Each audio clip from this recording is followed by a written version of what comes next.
Sumainyo ang Panginoon. At sumaiyo rin. Ang mabuting balita ng Panginoon ayon kay San Mateo. Papuri sa iyo, Panginoon.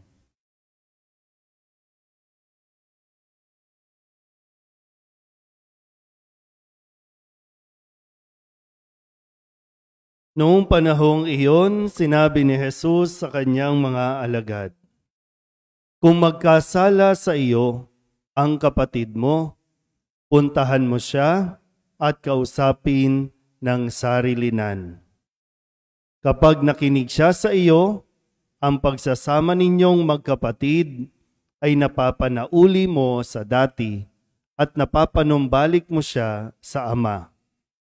Ngunit kung hindi siya makinig sa iyo, magsama ka pa ng isa o dalawang tao upang ang lahat ng pinag-usapan ninyo ay mapatunayan ng 2 o 3 saksi. Kung hindi siya makinig sa kanila, sabihin mo ito sa pagtitipon ng simbahan. At kung hindi pa siya makinig sa natitipong simbahan, ituring mo siyang hintil o isang publikano.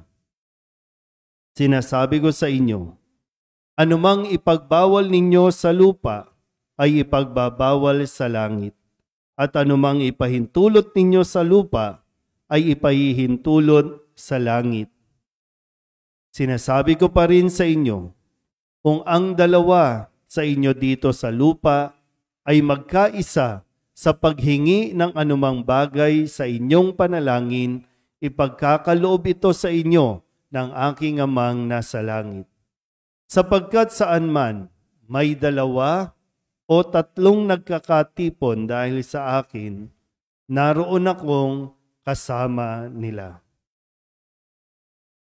Ang mabuting balita ng Panginoon. Pinupuri ka namin, Panginoong Hesukristo. Isang mapagpalang umaga po sa inyong lahat. Bigyan po natin ang ating pong patrong si San Nicolas de Tolentino ng isang Solidad Clap.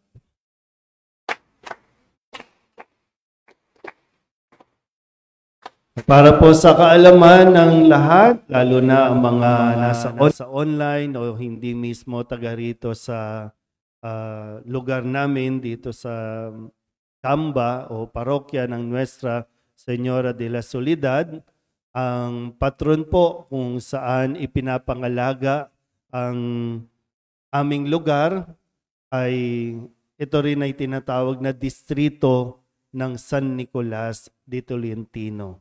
Magkaiba po ng distrito yung kabila dahil pagtawid mo dyan, distrito na po yan ng Tondo.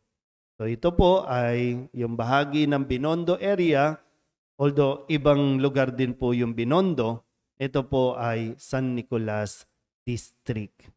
Malinaw po ba? Dito po sa areang ito, dahil nga nawawala na po yung mga sinaunang tao, dahil yung mga bahay dito po ay either ibinebenta o nabibili na ng mga mas may kaya sa buhay. Kaya yung mga lumang bahay, nung panahon pa, kaya may street po dyan o area na San Nicolas. No, yung mga lumang bahay, yung parang mga bahay sa vegan. Ngayon, nagtataas ang mga building na po, mga ginagawang warehouses o kaya mga condo unit. Nawawala na po yung mga taga mismong dito sa distrito ng San Nicolas. Nauubos na yung lahi. At yung pag-ubos ng lahi, nakakalimutang ipasa yung pagpapakilala sa patrong si San Nicolas de Tolentino. Kaya mahalaga po yung pagkikwento natin ng kasaysayan o ng kwento. Kasi yung mga henerasyon ngayon, yung mga kabataan, hindi nakilala kung sino si San Nicolas at gaano kalapit si San Nicolas de Tolentino para sa mga taga rito sa ating parokya. Parang di ko alam kung bago ba ito naging kilala sa pangalang Kamba o nakilala sa kapilya bilang Nuestra Señora de la Soledad, ay si San Nicolas ang pinipintuho dahil sa kasaysayan, diyan sa may pagtawid mo kasi ng Ilog Pasig, bahagi na ng Luneta, no, ng Bagong Bayan, ay mayroong simbahan ng San Nicolas. So, siyempre, no, wala namang nabuhay na sa atin dito ng panahon ng 18th century, 1800. Meron pa ba buhay? Wala na. No? So, wala na. Ang natiiwan na lang, no, ang naiiwan kadalasan, hindi yung mga kwento, no, ng kasaysayan. Ang naiiwan at ipinapasa ay samaan ng loob. Yan. Yun yung mas madaling makwento. Ay, yan, siya yung kaaway ni ganito. Ay, nako, yan, yung magulang na kaaway. Yan. Pagdating sa samaan ng loob, yun ang hindi nakakalimutang ipasa. Kaya yung mga anak, ay, huwag mo kakausapin yan. Naku, yung lahing yan. Naku. Yan. Kaya, no, kunin natin ito. At sa gabay ng patrong si San Nicolas de Tolentino, mas maintindihan natin itong alala sa atin ni Jesus sa linggong ito. Lahat po tayo ay may pananagutan sa isa't isa. Hindi mo po pwedeng sabihin na pagdating ng araw, pagharap natin sa Panginoon at tinanong, anong ginawa mo? At pwedeng sabihin na, o hindi mo pwedeng sabihin, wala po akong pakialam sa Kanya. Dapat lahat mayroong pakialam. Iba yung nangingialam ka, no? Sa nagbibigay ka ng concern. Kasi pag English yung salita, no? May mga Tagalog na hirap i-translate sa English, no? Yung pakikialam, pakikialam talaga yon, no? Intrimitida ang tawag doon, no? Pero yung may pakialam ka, ibig sabihin nanggagaling yan sa concern, no? Yung pagmamahal, nag-aalala ka, kaya ka nakikialam dahil nag-aalala ka sa tao. Dahil nasabi sa unang pagbasa, kapag namatay yan, no, na masamang tao, tapos hindi mo pinaalalahanan, pero alam mo na, pag namatay yan, pananagutan mo din yan. Kaya sa unang pagbasa sa ipinahayag ni Propeta Ezekiel, di ba yun? Wala nang maalala na naman. Kakabasa lang ni ate, no? Di ba? Pag namatay ang isang tao na masama, tapos para bang narinig mo ang responsibilidad o obligasyon mo, paalalahanan mo.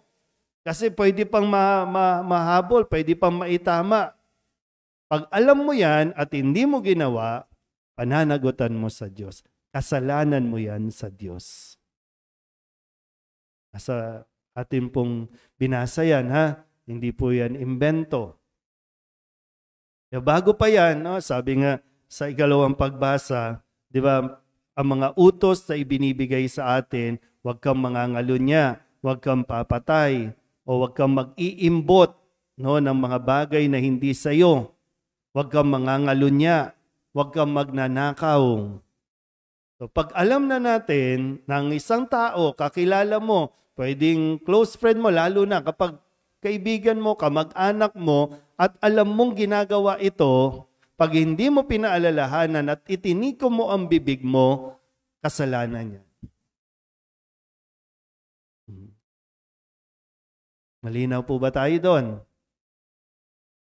Uy. Kung ayaw nyo sumangayon, di umuwi na kayo kasi ayaw nyo pala, di ba? Kasi ibig sabihin, naku, hindi, ayoko niyan, Father, ayoko niyan. Hindi tayo pwedeng pumili lang ng kung ano ang susundin at pakikinggan natin. Ito ay utos ng Diyos. Ito ang mga salita ng Diyos. Hindi ito salita ni Father. Salita ng Diyos ito.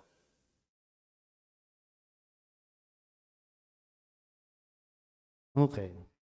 Kaya sabi ni Jesus sa ating ebanghelyo, ito, mas personal ito. Ikaw mismo involved. No?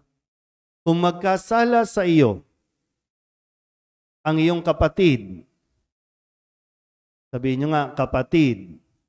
Pag sinabing kapatid, kadugo mo mismo, kapitbahay mo, barkada mo, o kung sino mang nakatira sa paligid mo, o kung sino man, lahat yan ay kapatid natin. Kahit hindi mo yan mismong kapatid. No? Yang katabi mo, yan, kapatid din yan. Okay? Sabi niya, kung magkasala sa iyo. Naintindihan ba yung sinasabi ko? Paulit-ulit na ako, ha? Kung magkasala sa iyo, ang sabi niya, kausapin mo. Kausapin mo. Hindi yung taong nagkasala sa iyo ang kakausap sa iyo. Ikaw na ginawa ng pagkakasala, kausapin mo siya. Iparating mo. Sabihin mo. Kasi minsan, totoo naman, yung nagkasalang, sinasabi mong nagkasala sa iyo, hindi niya alam na nagkasala siya sa iyo. O ipaalam mo muna. Kung mag-sorry siya, kung okay na, edi okay na kayo. Babalik daw po, no? Mapapanauli nyo sa dati, yung relationship ninyo, yung friendship ninyo, okay kayong dalawa. Kung sakaling hindi siya makinig, sinabi mo na, uy, pare, mare, grabe naman yung sinabi mo sa akin, no? Grabe naman yung ginawa mo. Nasaktan ako dun eh. Ganun ba? Sorry ha, hindi ko naman intention, pasensya na. Diba? Kung ganun ang nangyari, okay. Pero kung hindi siya nakinig, sinabi mo na, in-approach mo na siya, medyo kailangan ng tulong. Hanap ka ng medyo mas malapit sa inyo, no? Para pag-ayusin kayo. Para paliwanagan siya. Iyakin mo lang na yung kakausapin mo, no, hindi chismosa, ha? Iyakin mo lang, ha? At hindi sausawera at sausawero, ha? Yung tutulong sa inyo para mapag-ayos kayong dalawa. Ngayon, kung nanatili pa rin, kasi ang problema minsan ng isang tao, yung pride. Pag pinairal yung pride, alam niya nang nagkamali siya, hindi pa rin niya aaminin, hindi yan magsosorry. Kahit na mayroon ng tulong, pwedeng nang himasok na yung nagpatulong ka na sa magulang mo, no, sa bayaw mo, sa kakilala mo, sa best friend niya, nagpatulong ka na para lang, uy, burahin mo naman yung sinabi mo, yung pinost mo, yung video mo, burahin mo naman kasi may nasaktan ka na. Kung hindi pa rin nakinig, sabi, yung simbahan papasok. Yung komunidad. Pwedeng sa sitwasyon natin, pwedeng yung simbahan, o kaya yung barangay, papasok na yan, yung barangay. Kaya nga ang mahalaga, no, sa mga iniluluklok natin sa barangay, yung may kapasidad para makipag-ayusin ang mga problema, yung mga gusot ng kabarangay. Isa yun sa qualities. May kapasidad ba siyang ayusin, aregluhin yung mga problema? O baka pag may problema, bahala sila. Nananahimik tayo dito eh. Ayan, sabi, pag hindi pa rin daw nakipag-ayos, hindi pa rin umukay, out ka na doon. Wala ka ng pananagutan. Wala ka ng responsibilidad doon. Okay po ba? Ang tawag doon, fraternal correction. Fraternal, pakikipagkapwa, yung kapatid, kasi mahalaga siya sa iyo. Gusto mo pang maayos. Kasi kung walang halaga sa inyong relasyon ninyo, wala. Kaya ang nangyayari, binabaliktad natin yung proseso na sinasabi ni Jesus. Pabaliktad. Ang ginagawa natin, kapag may nagkasala sa iyo, binobroadcast mo sa buong netizens, sa social media, broadcast lahat. Ang pinakahuling makakaalam na may nagawa pala siyang mali, yung tao mismo. Wala, nahusgahan na. O kaya tuloy, ang lumalabas, ikaw ngayon ang may kasalanan dun sa taong yun. Ikaw ang nagchismis, ikaw ang nanira.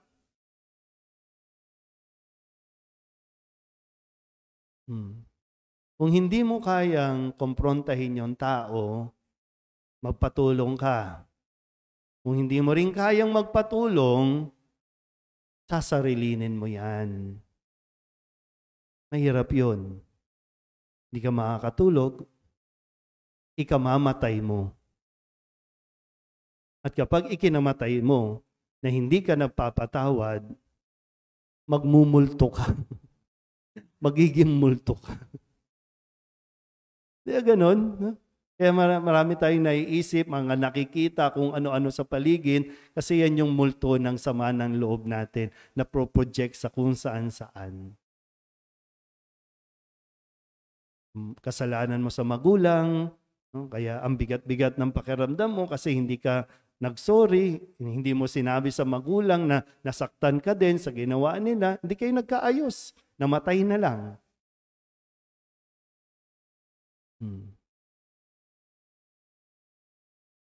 Ay, yan, ganyan talaga. Ibubuntong hininga na lang natin. Kasi mas hilig natin pairalin yung pride. Sabihin nyo nga sa katabi ninyo, huwag kang ma-pride. Tunay na katapangan din yun, no? Yung at kalakasan, 'di ba? Kung gusto mo talaga sinasabi mo, hindi, matatag ako, no? Malakas ako. Sige nga. Gulatin mo nga yung taong na gumawa ng kasalanan sa iyo. Batiin mo nga. Gulatin mo. Uso ang gulatan ngayon, 'di ba, no? Yan yung mga dapat na pinapanggulat. Pareho na kayong may sakit, lumpo na kayo pareho, baldado na kayo pareho, pero yung kasalanan ninyo sa isa't isa na hindi nyo pa sinasabi sa isa't isa, ayaw nyo pa rin sabihin hanggang ngayon. Tumanda na tayo, no? Tumatanda na. Pero yun nga, no? Kung hindi mo kayang sabihin, kung sa sarili mo, patawarin mo na. Pero mas malaking tulong kung sasabihin mo para maayos din niya. Kasi baka hindi lang ikaw yung, minsan yung may tao na hindi aware sa ginagawa niya. So hindi lang ikaw nasasaktan, marami pang tao nasasaktan. Pero hindi siya aware. Ulitin ko, no? Kung lahat ng ito ginawa natin, hindi pa rin siya nakinig, ang kailangan niya, hindi na ikaw, hindi simbahan, ang kailangan niyan ay psychiatrist. Hanap ka na ng professional help. No? Baka yun kasi pwedeng emotionally disturbed, mentally disturbed, kailangan niya ng tulong. At hindi nagtatapos yung pagbibigay natin ng halaga doon sa tao. Kung paano ang ginagawa ng Diyos sa atin, hindi siya tumitigil na tayo po ay paalalahanan. Ganon din nawa tayong mga tao sa ating kapwa. Huwag nating isasara ng lubusan ang ating pinto na makatulong pa sa ibang tao o sa ating kapwa. Amen?